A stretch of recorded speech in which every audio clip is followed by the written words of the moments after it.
Hello, my name is Philippe Durand. I'm a professor in the history department at McNeese State University. And I'm Alyssa Buller. I'm a liberal studies student at McNeese. Welcome to Your Grandma Rocks, where we explore the lives of famous women in history. Welcome and bienvenue à nos amis francophones. Vous écoutez la radio de l'Université McNeese. On the program today, music and history, as we retrace the life of a remarkable woman. She was a nurse, a missionary, and an activist. As well as a nun and a saint. Her name was...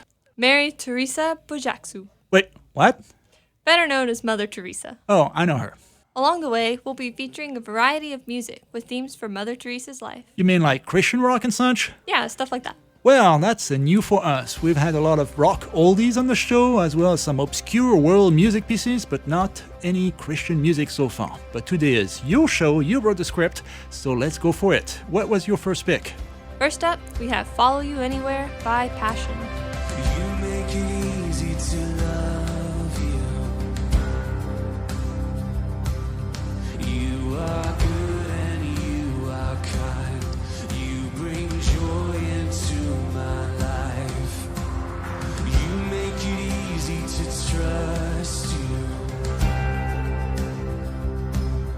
You have never left my side. You've been faithful every time. Oh,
Bonjour and welcome back to Your Grandma Rocks. We just listened to Follow You Anywhere by Passion. My name is Philippe Durand. And I'm Alyssa Buller.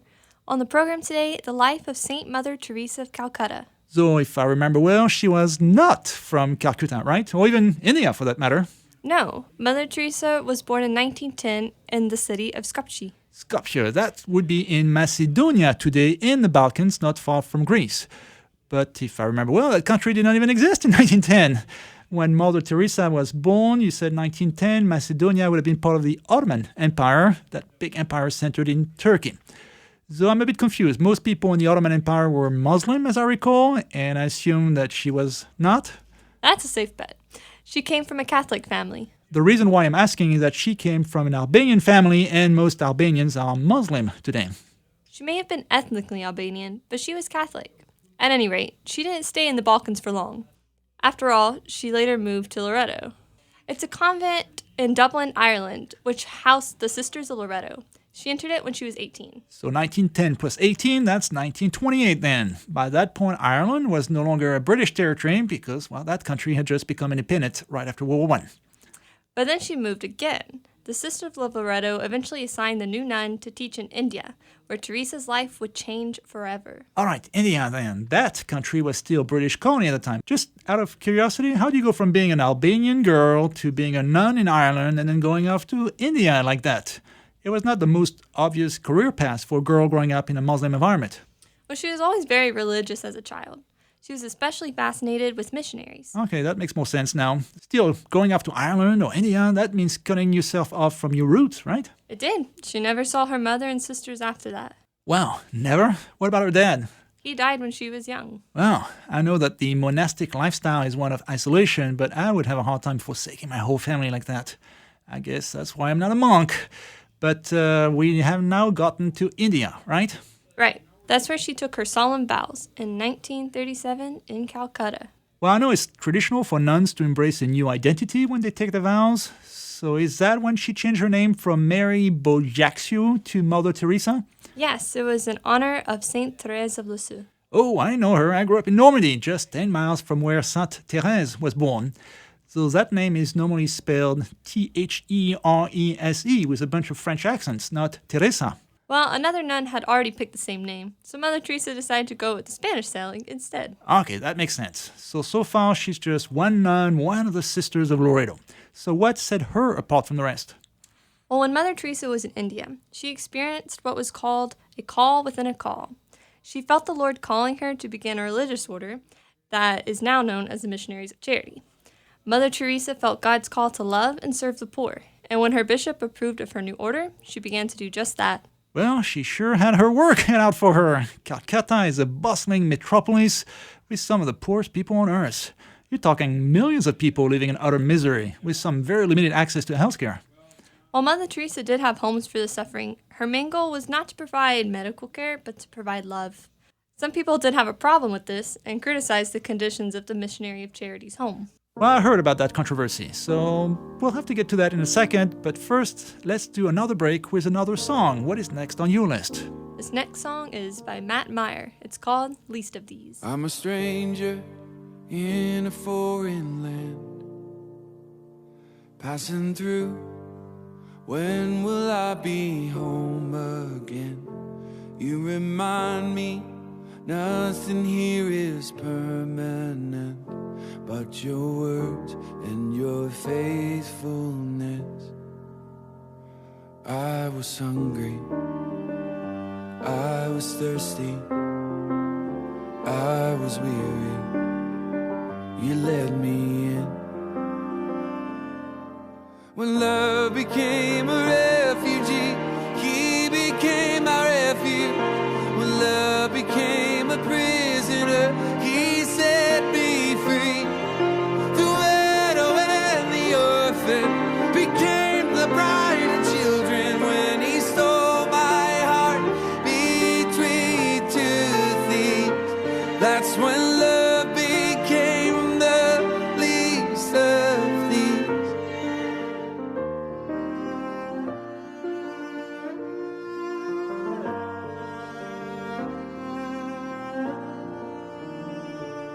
I'm a beggar on the pilgrim's road, chasing echoes of a voice I hear among the poor. I'm a stranger in a foreign land, holding memories of the love that calls the broken things to mend. When love became a refugee, he became my refuge. When love became a prisoner, he set me free. The widow and the orphan became the bride and children. When he stole my heart between two thieves, that's when love became the least of these. Welcome back. I'm Alyssa Buller, co-host of Your Grandma Rocks, your favorite women's history show on KPYS. We just listened to Least of These by Matt Meyer. Et je suis Philippe Girard. Vous écoutez la radio de l'Université McNace. Today we're covering the life of Mother Teresa, the Albanian nun who moved to India in the 1920s and then created a new order to care for the poor in Calcutta. Right before our musical break, we were talking about the controversies surrounding the hospitals that Mother Teresa managed in Calcutta, specifically that they provided limited medical care and no pain relief. So what did she have to say about that? She felt that she was providing a place for the outcasts of society to feel welcomed. And if these outcasts were to die under the missionaries' care, then they were to die knowing that they were loved. This is a quote by Mother Teresa. "The hunger for love is much more difficult to remove than the hunger for bread." I do see where she was coming from. To suffer on this earth to her was nothing compared with eternal bliss. And there's some tradition in the Catholic Church that sees earthly pain as something that is acceptable, or even, might I say, desirable. Even medical doctors thought for a long time that pain was a part of the healing process. Pain management is still a new concept. Right. I'm not a big fan of that attitude, though. Luckily, the medical profession has moved away from that. I don't like being in pain. Mother Teresa was also criticized, as I recall, for being too cozy with authorities, even dictators. She never tried to fix the root causes of poverty, which would have required larger political reforms, right? She was asked that very question at a press conference in 1981. Do you teach the poor to endure their lot? Okay, what was her response? She said, "I think it is very beautiful for the poor to accept their lot, to share it with the passion of Christ. I think the world is being much helped by the suffering of the poor people." Well, she was quite different from the priests who were part of the theology of liberation, who also cared for the poor, but were big political activists. I see a split in the church there. Some critics also called her out for being a product of the colonialist era, that, she played the trope of the quote-unquote white savior who had come to civilize brown people. So what's your thought on that? Well, I don't think any of these critics actually spent time in Calcutta helping the poor. She may have been a quote-unquote wife savior, but at least she walked the walk. Point taken. Here's one last criticism that I remember hearing when growing up, that she spent more time and money converting people than curing them. Some people even accused her nuns of surreptitiously baptizing Hindu or Muslim patients on their deathbed, whether they wanted to or not. Well, if forced conversion did happen, it was never her policy. More generally, all the people who accuse her of doing missionary work as well as palliative care are pretty much criticizing her for not running a secular charity, which she never pretended to do. Again, if people want to run a non-religious clinic for the poor in India, go ahead. Leave the comforts of your home and do something instead of going after a saintly woman like Mother Teresa. I see your point. Okay, let's get back to Mother Teresa's life. Where are we now? Well, something you may not know about her is that she lived a majority of her life in spiritual darkness. What do you mean by that? I thought she was a saint, right? Right. But Mother Teresa, for about 50 years, experienced a feeling of being far away from God. So even though she was helping the poor and she thought she was doing the will of God, she felt alone? Pretty much. Some people call this spiritual desolation, and you would never guess it just by looking at her. So why did she keep on serving the poor if she was getting no consoling feelings about it? Teresa thought of her spiritual darkness as a small share in the sufferings of Jesus, particularly of him on the cross. Through this union, she was actually taking part in God's sanctifying mission. Her spiritual darkness was not for nothing then, right? Nope. Teresa wanted nothing more than to ease Jesus' suffering, and so she suffered too. So we're back to that notion of suffering as an acceptable or even desirable step on the path to salvation. Again, on a very personal level, I would describe this attitude as masochistic, but I'm not the kind of person who would choose to live the rest of his life in a slum of Calcutta either. On that note, here's a song by Audrey Assad called Teresa that mentions some of the spiritual turmoil that Mother Teresa experienced. Jesus, I need you, lover only. Did you call my name just to plunge me deep into the darkness? Do you know that I can't even hear your voice?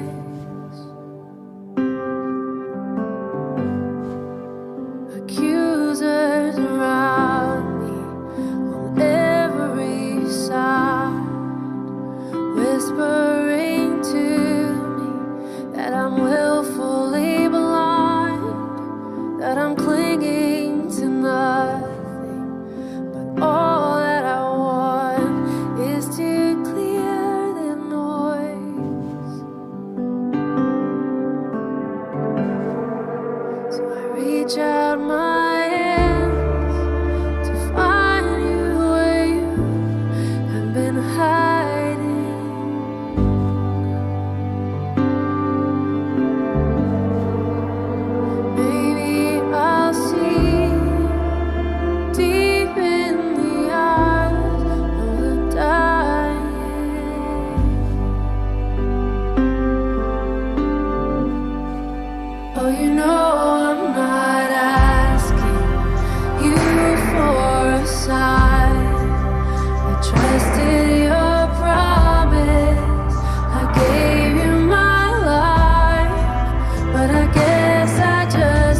just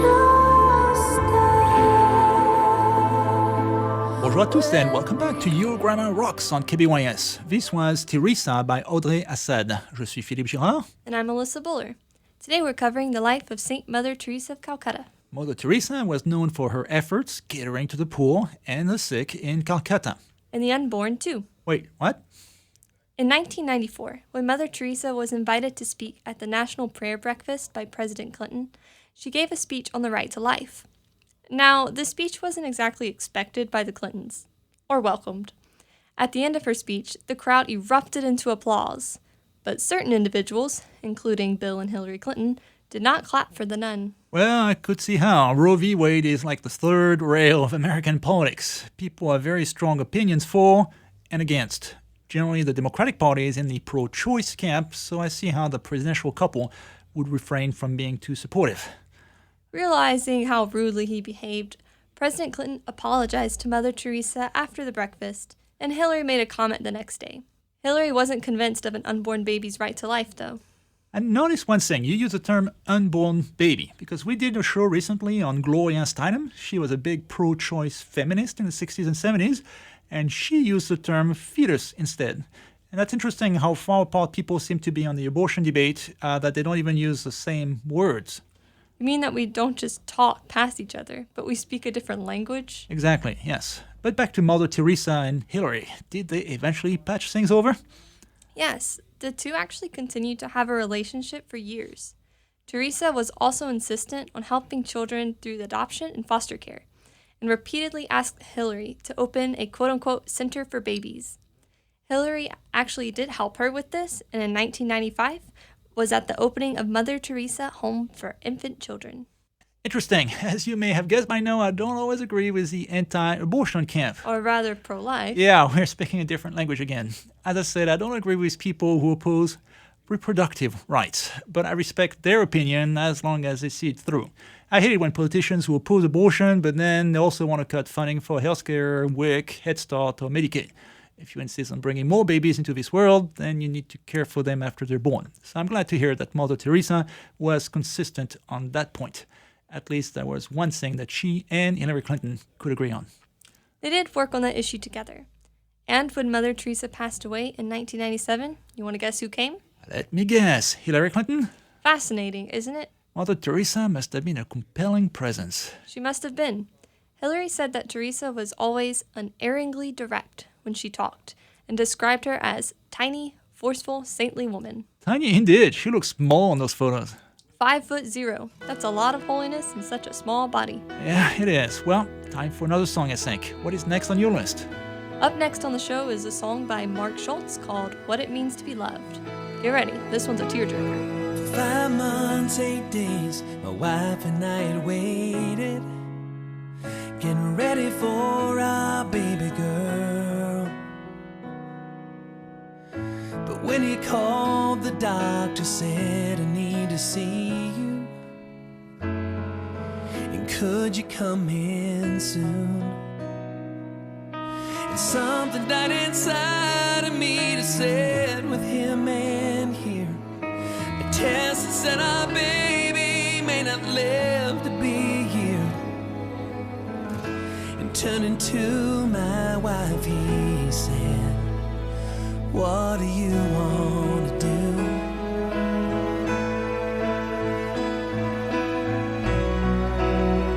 And she said, I want to give her the world, I want to hold her hand, I want to be her mom for as long as I can, and I want to live every moment until that day comes. I want to show her what it means to be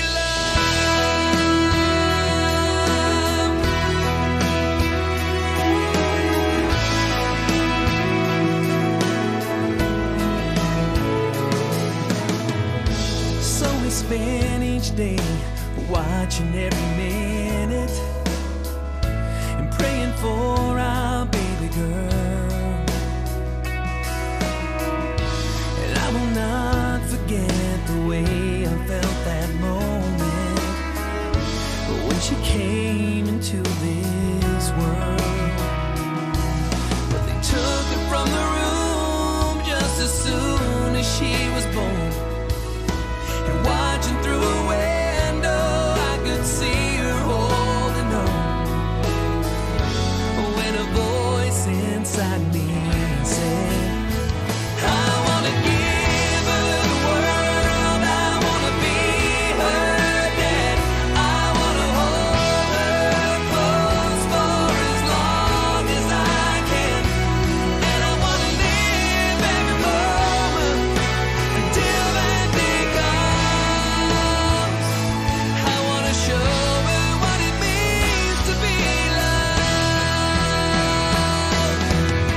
Well, ever since the day we got to bring her home, she's been out to prove the doctors wrong.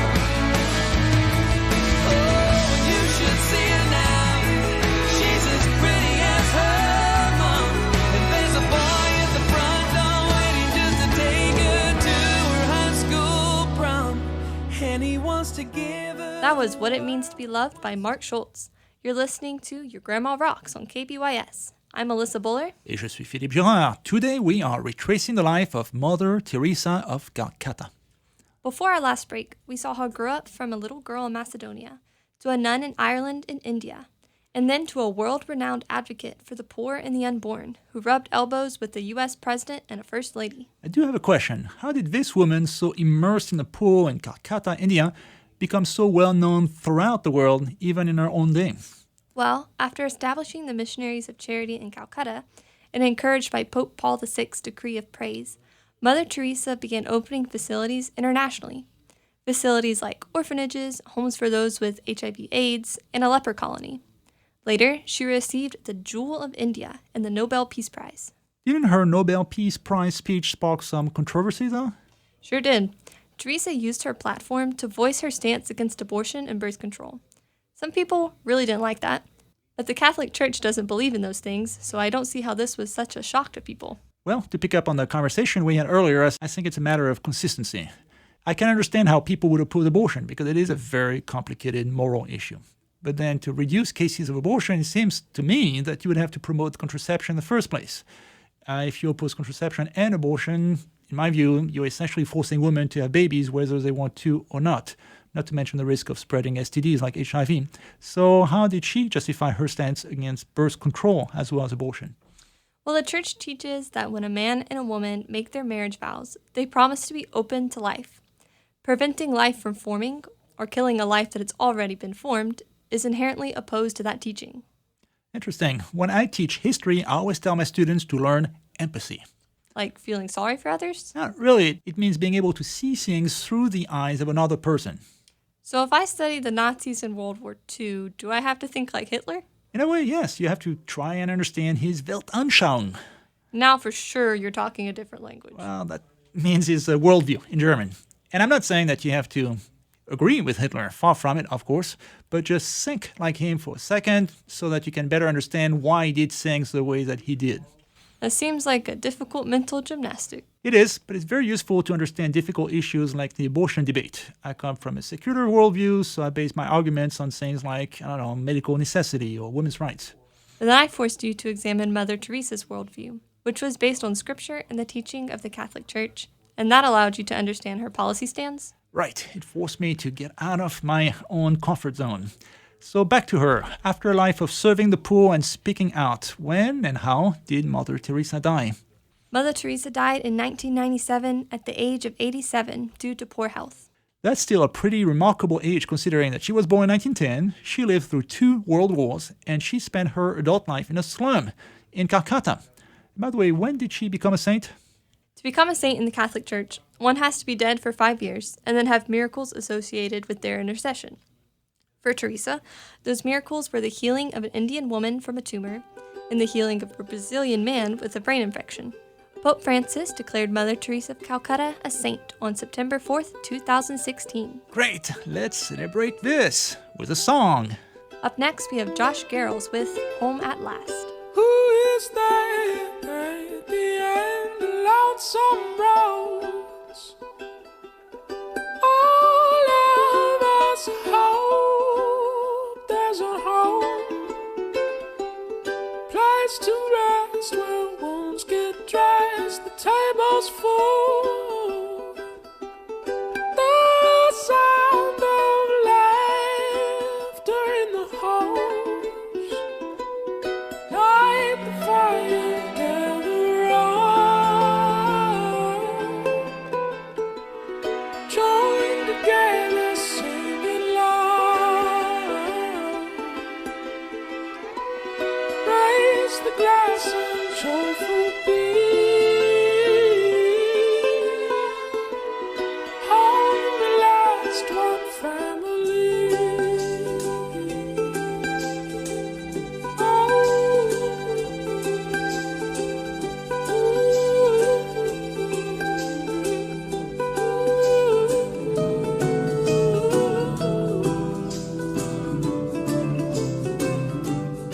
We all orphans looking for an open door.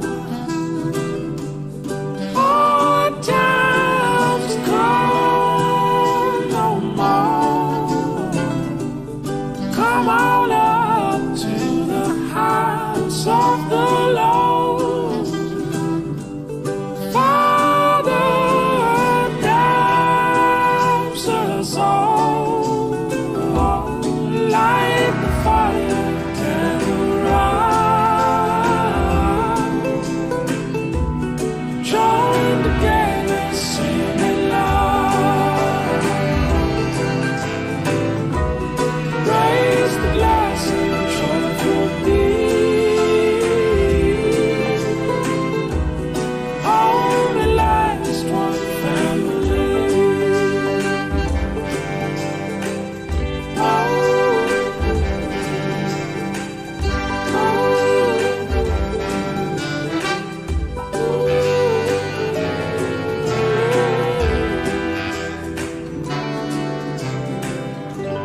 Bienvenue à tous, this was Home at Last by Josh Garrels. Je m'appelle Philippe Girard. And I'm Alyssa Buller. You're listening to Your Grandma Rocks on KBYS, a show about famous women from centuries past.